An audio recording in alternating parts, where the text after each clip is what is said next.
Hello friends, आज इस video में हम बात करेंगे ऑस्ट्रेलिया स्टडी वीज़ा के बारे में। अगर आप भी ऑस्ट्रेलिया स्टडी वीज़ा के लिए अप्लाई करना चाहते हैं या कर चुके हैं, क्योंकि रिजल्ट बहुत नेगेटिव आ रहे हैं, वीज़ा ट्रेंड कैसे चल रहा है, किस तरह की प्रोफाइल पे रिजल्ट आ रहे हैं, कितना समय लग रहा है, एक्चुअल में बहुत डिले है, कितना समय एक्चुअल में लग रहा है, जीटी का प्रोसेस है वो क्यों लेंदी होता जा रहा है, कितना समय ले रही है यूनिवर्सिटीज, इसके बारे में बात करेंगे। और सबसे बड़ी चीज़, जो वेट सेक्टर में जो वीज़ा रेशो है वो कम से कम अपना जो लेवल है वो टच कर चुकी है। हो सकता है कि आने वाले दिनों में इससे नीचे भी हमें रिजल्ट देखने को मिले। आपको इस वीडियो को लास्ट तक देखना चाहिए। अगर आपने ऑस्ट्रेलिया स्टडी वीज़ा के लिए अप्लाई किया है, फिर चाहे आपका फेब एंड टेक है, फिर चाहे आप जुलाई के लिए ट्राई कर रहे हैं, चाहे आपका रिजल्ट आ चुका है, इसको जरूर देखिए। आने वाले दिनों में ऑस्ट्रेलिया में क्या चेंजेस हो सकती हैं उसके बारे में भी बात करेंगे। आप सभी से रिक्वेस्ट है कि इस वीडियो को लाइक और शेयर और हमारे इस यूट्यूब चैनल को सब्सक्राइब जरूर कर लीजिए। सबसे पहले तो हम बात करेंगे ये जो रिजल्ट हैं वो क्यों डिले हो रहे हैं। हम आप सभी को याद होगा, मैंने एक वीडियो बनाई थी, जो इनके मिनिस्टर हैं क्लेयर ओनील, उन्होंने क्लियर कहा था कि जो हमारा ऑस्ट्रेलिया का सिस्टम है उसमें फ्लॉज हैं। यानी कि जो इमिग्रेशन सिस्टम है, जो स्टडी वीज़ा का प्रोसेस है एप्लीकेशन को प्रोसेस करने का, उसमें बहुत सारे फ्लॉज हैं, जिसके कारण जेन्युइन स्टूडेंट्स की जगह जो फेक स्टूडेंट्स हैं, जिनका मोटिव स्टडी नहीं है, जिनका टेंशन स्टडी नहीं है, वो ऑस्ट्रेलिया में एंटर हो रहे हैं। इसीलिए हमें थोड़ा और फोकस करना चाहिए। ये सबसे बड़ा रीज़न है जिसके कारण रिजल्ट डिले हो रहे हैं। फिर चाहे वो यूनिवर्सिटी टाइम ले रही है जीटी क्लियर करने के लिए, चाहे एम्बेसी ले रही है, सभी जगह यही चल रहा है। उसमें टाइम इंक्रीज हो रहा है। वीज़ा ट्रेंड जो हम बात कर रहे हैं कि वीज़ा ट्रेंड क्यों नेगेटिव है, इसीलिए नेगेटिव है। पहले क्या था कि बहुत सारे फेक डॉक्यूमेंट लगते थे, और फेक डॉक्यूमेंट्स कई बार क्या होता था, उसका वेरिफिकेशन नहीं हो पाता था, जहाँ एम्बेसी को नहीं मालूम पड़ता था, तो वो बच्चों को वीज़ा मिल जाता था। इस समय कोई भी बच्चा जो वेरिफिकेशन के साथ अपने डॉक्यूमेंट्स क्लियर करवा सकेगा, उसी को वीज़ा मिलेगा, और वेरिफिकेशन में टाइम लगेगा। इसीलिए जो रिजल्ट हैं वो डिले हो रहे हैं, पहली चीज़। दूसरी चीज़, अभी रिजल्ट नेगेटिव क्यों आ रहे हैं। नेगेटिव रिजल्ट आने का मीनिंग है कि ऑस्ट्रेलिया के पास नंबर ऑफ स्टूडेंट्स बहुत ज़्यादा हैं, उसमें क्वालिटी एजुकेशन, क्वालिटी स्टूडेंट्स जो चाहते हैं, और जिस तरह के स्टूडेंट्स ऑस्ट्रेलिया को चाहिए वो पूरी दुनिया से अप्लाई कर रहे हैं। वो सिर्फ इंडिया से या पाकिस्तान से या नेपाल पे डिपेंडेंट नहीं है। इसके पीछे उन्होंने एक रीज़न दिया है।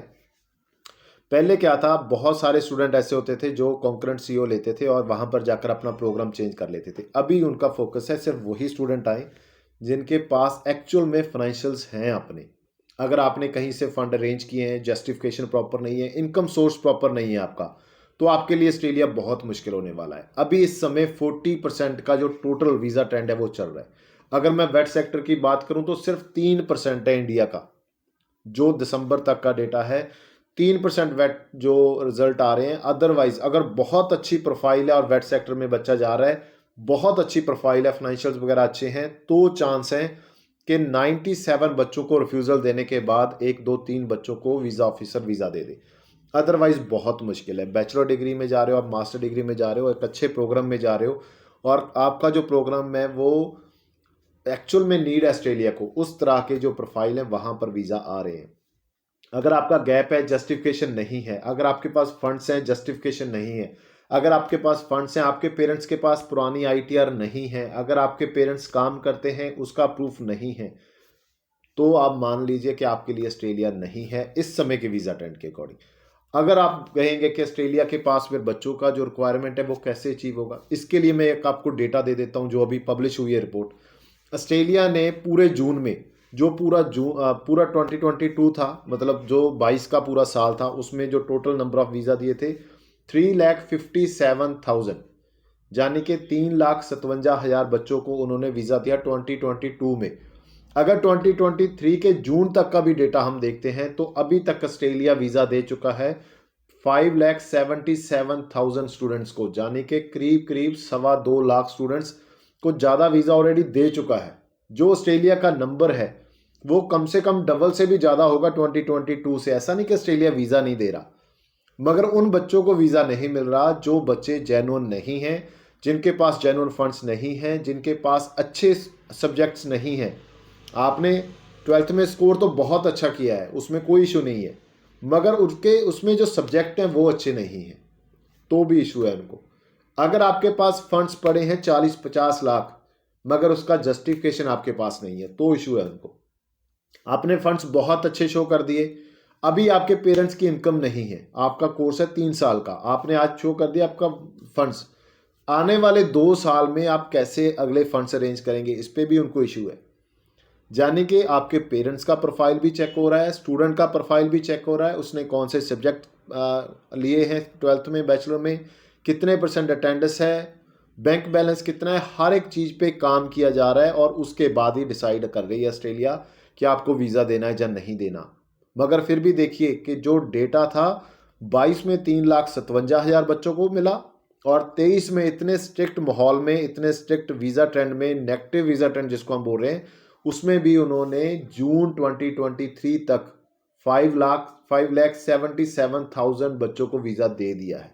यानी कि उनको बच्चों की कमी नहीं है। ऑस्ट्रेलिया अभी भी वर्ल्ड में नंबर 1 है और वो इस चीज़ को बरकरार रखने के लिए, और जो स्टूडेंट वहाँ पर जा रहा है उसके लिए क्या पॉसिबिलिटीज़ हो सकती हैं, उसकी करियर ग्रोथ क्या रहेगी, किस तरह की स्किल्स के लोग चाहिए, उस पर काम कर रहे हैं। अगर आप भी ऑस्ट्रेलिया करना चाहते हैं तो अपनी प्रोफाइल को जरूर चेक करवा लीजिए। नीचे दिए गए नंबर पे 9551760001 पे अपनी प्रोफाइल शेयर करिए।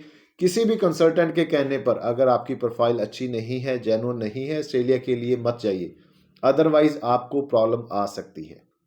मेरी ड्यूटी है कि आपको एक्चुअल में जो कंडीशन है वो बताऊं, फिर भी जो डिसीजन है वो आप ले सकते हैं। अगर आप कहीं से भी अप्लाई करा रहे हैं, कोई पैकेज कर रहा है आपके साथ, कुछ भी कर रहा है, तो एक बार हमारी राय जरूर ले लीजिए। जो पैकेज वाले बच्चे हैं ना, जो बोलते हैं सर हमारा क्या लॉस है, पैकेज ही हुआ है, पैकेज में लॉस ही लॉस है सर। आपकी प्रोफाइल वहां पर जा रही है, वो किन डॉक्यूमेंट्स के साथ जा रही है, किन किन डॉक्यूमेंट्स के साथ वहां पर चेंज हो रही है।